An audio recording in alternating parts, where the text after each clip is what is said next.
Tonight, mopping up the mess. People in Regina want the city to fix areas constantly hit by flooding. Also, the province is boasting a new record number of surgeries performed in a year, but more than 30,000 people are still waiting. Plus, friends and customers reflect on the legacy of beloved Regina X-Ray Records owner Dave Kozenko.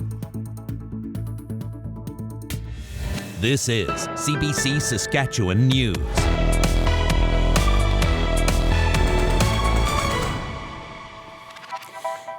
It is Friday, June 2nd, and the CBC Saskatchewan News starts right now.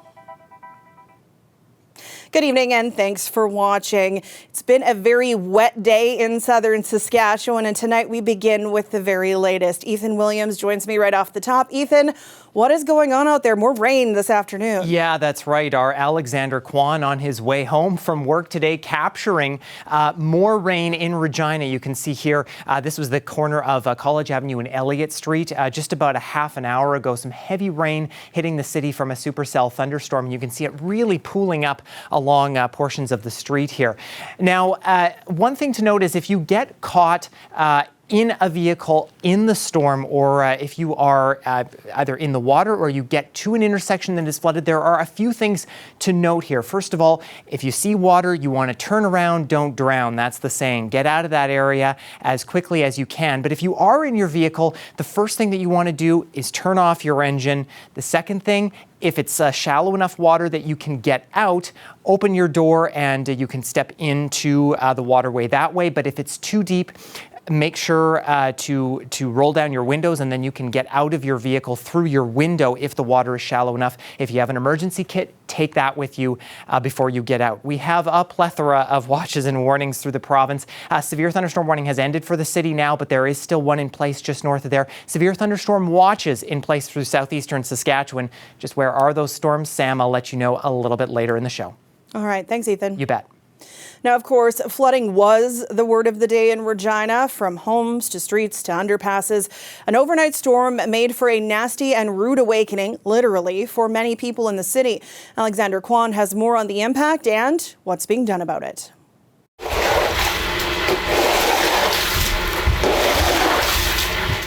Luke Baznicki was planning to go to work this morning. Instead, a thunderstorm that hit Regina has left him with one heck of a mess. It's been down here since 7 in the morning, and it's 10:30, and there's still, an inch of water still, and I still can't get it all done. So, yeah, frustration was one of the emotions, I would say it is. Not only did he wake up to find the basement of his Regina home underwater, his family's 2 vehicles parked on the street are no longer running after the deluge made its way past the wheel wells of both vehicles. I don't know, rain kind of sucks. I just hope no one else has to go through something like this. It's not a fun time. For residents of this street, flooding is all too common. They say every storm brings a chance of flooding on the road and in their homes. Multiple people on the block tell CBC they've complained to the city, but drainage upgrades that are meant to help reduce flooding won't begin until next year. I walked a few blocks to get some stuff done, and I see people throwing buckets of water to their homes. Like, we're not the only family affected, and I hope that everyone can find a way to fix it. Flooding has become a familiar side effect of thunderstorms in Regina. Like clockwork, a downpour means underpasses fill with water. Despite pleas from multiple levels of government, people still try to drive through. The city has brought in heavy equipment to stop them. Regina's major highway was also closed for a few hours, snarling the morning commute and posing a special concern for the city. It really highlights the need to continue to invest in our underground infrastructure.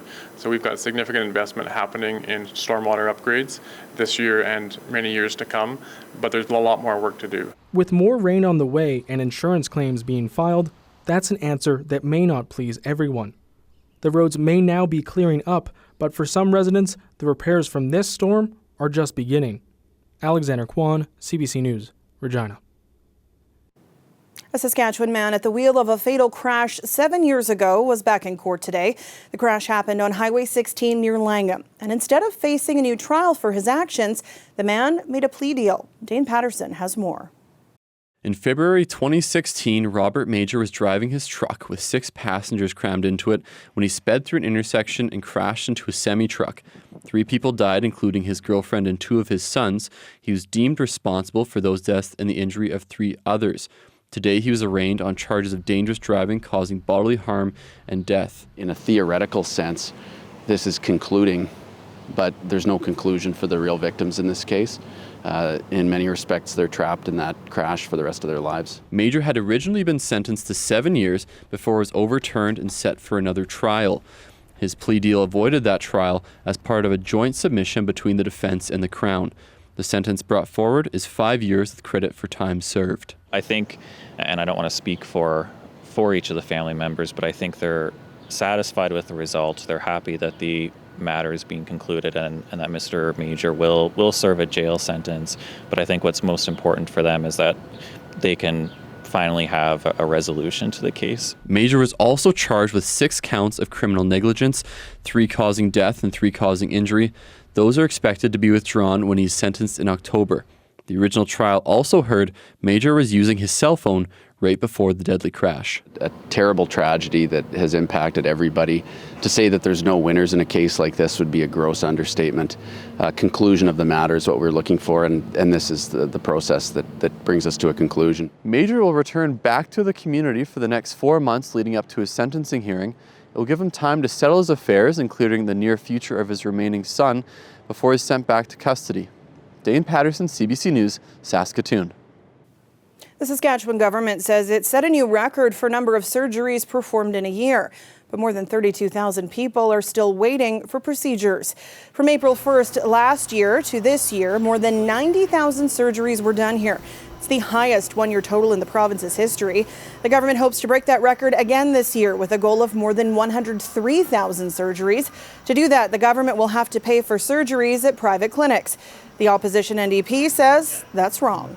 And look at, building a public surgical center. This is something that Brad Wall had promised long ago that was since abandoned. And, when you look at the studies, public surgical centers can realize many of the same benefits that private ones can. It's just that they don't take a profit off of it. The government has set aside $10 million to pay for surgeries at a private clinic in Calgary. The opposition says that money is better off spent in the public system here. It was a special day for 17 graduates who completed the Indigenous pre-cadet training program. The students underwent 3 weeks of training at the RCMP Academy here in Regina. Graduate Kaylee Quinney Cardinal from Frog Lake First Nation is proud to see more Indigenous representation in the police force. She's a firefighter and looks forward to taking what she learned to serve her community back home. As an Indigenous woman, I would love to go back home and be a role model for my youth and my members to show that there is a better change for Indigenous people in the RCMP community. Quinney Cardinal encourages other Indigenous youth who are interested in a career in law enforcement to apply. The program is part of the RCMP's Indigenous Recruiting Initiative, designed to create better relationships with First Nation, Inuit, and Métis communities. Customers, friends, and family remembered a local music industry legend at Regina's X-Ray Records yesterday. Dave Kozenko, the store's owner and beloved member of Regina's music scene, died last month after a short illness. He opened the store in 2004, and his legacy is living on. He was just so kind. He was such a warm, gentle person. He was never pushy or abrasive. I think he really made people feel at home when they came into the store. He always remembered everybody's names, remembered what type of music you were interested in, your family members were interested in. He would often, when people came in, change the music to what he thought that they might be interested in, and they'd be like, oh, like, what are we listening to? What is this? And he just had such a great memory and really made everybody feel seen who came in. Walking through the door and just hearing him say, hey, Adam, and it's like, oh man, this guy knows my name. That's awesome. And then, chit-chatting with him as much as I can. If there's nobody in the store, I'd just hang out in the store and talk with him for 10, 15 minutes. And he was just a really cool guy. I like Dave. He was a good guy. We got along well. We both had bad backs, so we were kind of brothers there. And, a lot of times we talked music. A lot of times it was family life, kids, grandchildren, a little bit of trying to out-trivia the other, and just conversations. He loved to just talk about the music, whatever it was. There was old jazz records that I would talk to him about and heavy metal records that I would talk to him about. He was enthusiastic across the board for all musical genres, so it's a place of importance for diversity in music and people and everything. So it's really, really great store. From the very first moment that I walked into the store, he was always welcoming. I remember back when he was on Scar Street, I was a teenager, he was always smiling then. Coming to the new location as well, you know, he was always happy. So for sure, I think everybody's really gonna miss him. I think that I know him as my dad, and now I'm getting to meet him as Dave, as the community knew him, and that's just been amazing. I feel like I'm being introduced to a whole new person, and one that was really loved and appreciated. So it's been amazing.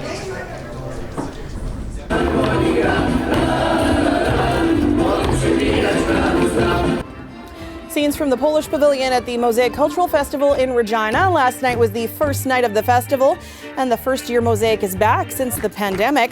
There are 17 pavilions across the city, including everything from African to Italian to Métis culture.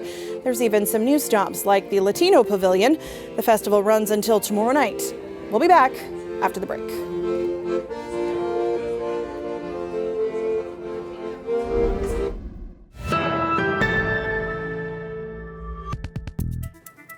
Welcome back. If you've ever camped in northern Saskatchewan, you'll know the terrain can be rugged and unforgiving. That's exactly what 10 survivalists face during the new season of the popular History Channel TV show, Alone. The show pits survivalists against nature in a high-stakes solo camping experience. 10 contestants braved northern Saskatchewan for the chance to win $500,000 US. One of them was Alan Tenta, a 52-year-old high school teacher from BC. He says his students encouraged him to apply for the show. I was only able to tell them about 3.5 weeks ago, maybe a month ago. It had to be a secret, and I had to make up kind of an elaborate lie because I had to take the first semester of the school year off, and I think they were pretty suspicious, some of them, because I just kind of disappeared off the face of the earth. I'm like, where's Mr. Tenta? So I had to tell them that I had a guiding opportunity with a buddy up north. I'm just really glad they didn't ask me any details about it because. I'm not a very good liar. When the kids found out he was actually competing on the show, he says they went bananas. Tenta says he was blown away with the vast landscape of the prairies. He couldn't give away any spoilers, but says it was a wonderful experience. You can stream the show through Stack TV through Amazon Prime in Canada. This weather update is brought to you by Capital GMC Buick Cadillac. Used car savings is on now.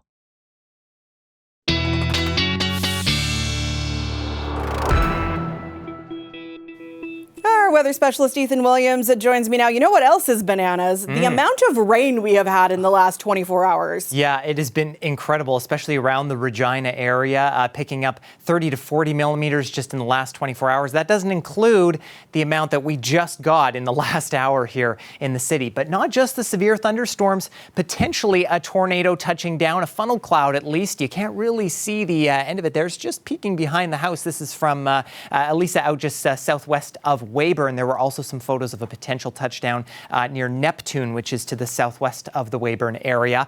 Here is the cell that moved through Regina in the last hour here. Some lighter bands of rain, some showers kind of in behind that, but some heavier storms. We also do have a severe thunderstorm warning now in effect for the RM of Lipton for this storm that's producing nickel to ping pong ball sized hail. Some showers in behind that as well. They are below severe limits at this point, but as you can see, a severe thunderstorm watch remains in effect for all of southeastern Saskatchewan. Outside of that, the rest of the province relatively unscathed by severe weather today and showers for the most part, but some bands moving through northern Montana at this time. Again, Regina, reports generally of 30 to 40 millimeters from 7 o'clock yesterday to 7 o'clock this morning, although some rain gauges in northeast Regina in the Uplands neighborhood picking up 2 to 3 inches of rain. That would not be totally surprising.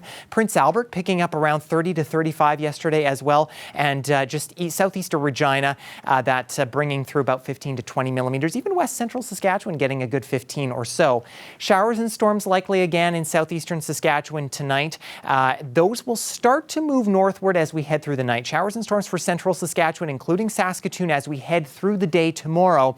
And then the north of the province getting mostly rain showers from this, not so much in the way of thunderstorms, but that likely to take effect as we head through tomorrow and also into Sunday. Things should be clearing out in south and central as we get into Sunday, with just a risk of or chance of some showers, not really a risk of thunderstorms. Tomorrow, again, probably that primary severe threat in central Saskatchewan, but all of us seeing a risk of some of those severe cells popping up. Tornado risk remains low.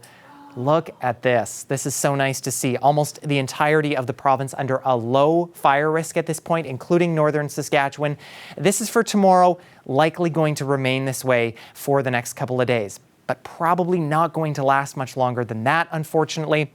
This area of high pressure under this ridge that I've been talking about for the past couple of days going to be moving westward. The good news is the crux of the warm weather probably going to stay a bit further south, but it will dry out in northern Saskatchewan as we head into next week, and temperatures going to get very warm in south and central. They have been warm for these past few days, but we're really going to feel that kind of warmer, drier heat into next week. Until then, humidex factor still very high in around the Regina area. Look for heat warning criteria to be met over these next couple of days, especially Sunday into Monday, as those overnight lows creep into the 20s and still going to be hanging on to that 30-degree weather into next week. Again, Saskatoon, chance of severe thunderstorms tomorrow before things start to clear out for Sunday. Cold front moving through Monday with potentially severe storms will drop temperatures, but not before we surge back up to the warm temperatures. So that dry, hot summer heat likely only a few days away, Sam. Oh man, that is dropping to 25 is not really dropping. No, that's just kind of average. All right, thanks, Ethan. You bet.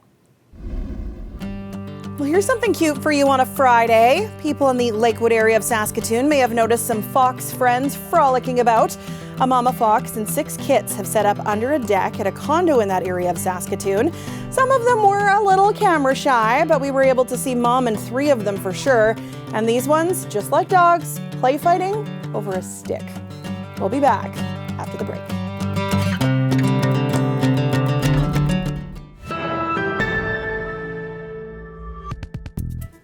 As wildfires rage across the country, thousands of families have been left shattered, forced from their homes, in some cases losing everything.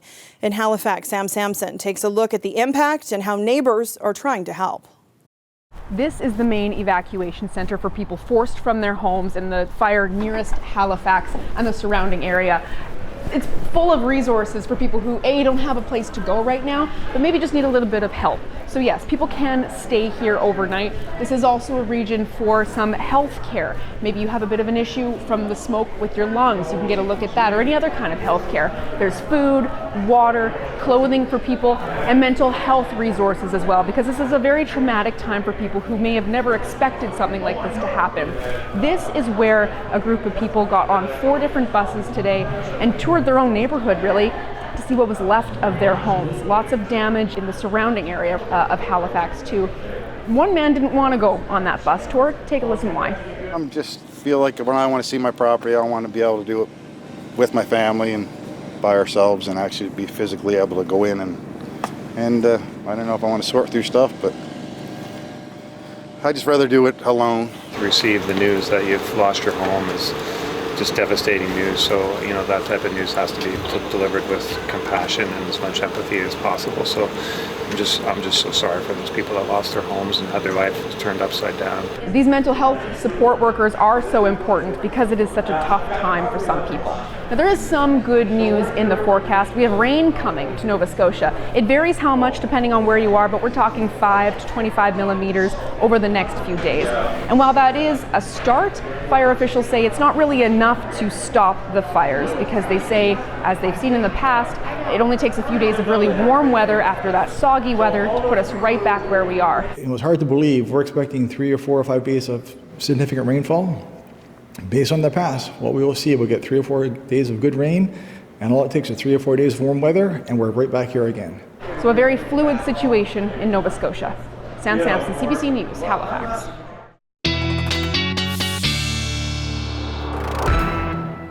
And Ethan is back with one last look at your weather. There's a lot of yellow behind you. There is quite a bit, and a little bit of red too. Severe thunderstorm warning for the arm of Lipton. This nasty cell just going through Fort Capel, heading toward Lipton right now. Nickel to ping pong ball sized hail, heavy rain, strong winds. We'll zoom out. We'll show you the full view here. Storms throughout south and central or southeastern Saskatchewan rather. Watch has been extended to include Kamsack, Kenora, Priestville, and the Humboldt, Wynyard, Wadena area. Lots of storm energy still, with more storms popping up south of the border. Those will continue moving northward through the night. And of course, tomorrow, the risk encompassing much of south and central Saskatchewan, especially central regions, as that low pressure center begins to move to that area. Lots of the same threats, Sam, that we have seen today, we're probably going to see again tomorrow. All right. Thanks, Ethan. You bet. And before we leave you tonight, you've likely heard of little free libraries or community fridges where books and food are provided for free. One Regina woman has a similar venture, but it offers something different. The Trading Post outside her home on Broad Street provides free items to those in need. Words on the doors of the purple box read, "Take what you need, leave what you can." Hi, my name is Tiffany Lester, and I created the Trading Post in my front yard so that the community would have more access to the essentials that they need. So the Trading Post is about community helping community, mutual aid.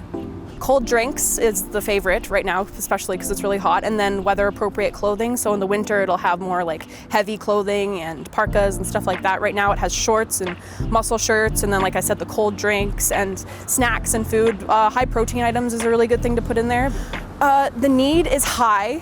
A lot of people will come in the middle of the night. I don't know if it's because it's just when they have the time available, or it's because they feel that they shouldn't be accessing this resource or something like that. Like it happens at all times of the day and for all different reasons. There's a camera behind me just for posterity in case it gets, like burned or vandalized or anything like that. But there's actually been people who, I don't know if they know there's one there, but they have thanked the box after they've been to it. So they say like, "Thank you so much, like I really needed this," and they say it out loud as they're leaving. And it's kind of amazing that they, in their time of need, they're still able to communicate that. I am Kelsey Bowman. I am an addictions and community support worker. My kids go to school just across the street, and I decided to stop by the Trading Post here. I have a few clients that always need things, so I like to stop in at the Trading Posts around the city just to see what there is in there. Today, she's got it pretty stocked, which is nice. I had found a couple summer shirts for a couple of my female clients because it's that time of year, so it's nice to find extras for them. It gives people hope. It shows them that humanity still cares. And I think that's really important right now after everything that we've been through. But I'd like to thank her myself for doing this and going out of her way. Like, this is all her idea, all her thought to put it here and put it out. And she's a total blessing to our community for that, because it's something that we really, really need. And it inspired us to do it ourselves. We also live on a busy street, so we're going to be putting up our own little Trading Post. And I hope that when this goes out, it also inspires other people to do the same. It's really important to me. I love connecting with the community. Like I said, I wish there was a wider array of people higher up that were as concerned as our community evidently is. I barely have enough money to survive, so basically I kind of use my extra money that I have, if I have any, a month towards this, because I know that the community needs it, and I know there are people way worse off than me, even by the government. We all need to come together as a giant community and just get back to spreading love and joy and happiness to everybody. Little kindness to end on a Friday, and that is it for us tonight and this week. For news anytime, you can head to our website or subscribe to CBC Saskatchewan's YouTube channel. Ethan will be back with more local news and weather at 11. Thank you for watching, and have a great weekend.